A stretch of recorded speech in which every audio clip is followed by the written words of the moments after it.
திமுக அதிமுக சனியன்களை சட்டையாக போட்டுக்கொண்டு சனிக்கிழமை வந்துவிட்டால் விஜய் கிளம்பி விடுவதாக சாடியுள்ள சீமான், விஜய் திமுக அதிமுகவை சேர்த்து கிண்டிய உப்மாவை கொண்டு வருவதாக கடிந்துரைத்துள்ளார். முதலீடு தொடர்பாக வெள்ளை அறிக்கை கேட்கும் எடப்பாடி பழனிசாமி, அதிமுக காலத்தில் ஈர்க்கப்பட்ட முதலீடுகளுக்கு வெள்ளை அறிக்கை வெளியிட்டாரா எனவும் வினா எழுப்பியுள்ளார்.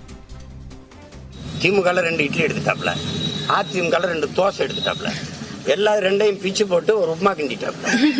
இங்க அண்ணா வச்சுக்கிட்டாப்ல, எம்ஜிஆர் வச்சுக்கிட்டாப்ல. இதுல என்ன மாற்றம் வருது? இது ஒரு சனியே, இது ஒரு சனியே, 2 சனியும் சேர்த்து ஒரு சட்டையை தச்சுட்டாங்க. சனிக்கிழமை கிளம்பிட்டாங்க.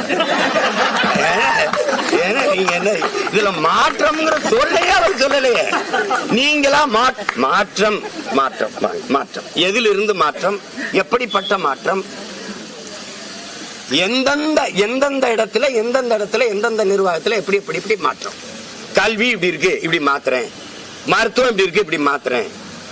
அப்படி ஏதாவது ஒண்ணு சொல்லுங்க. மாற்றம்னா என்ன?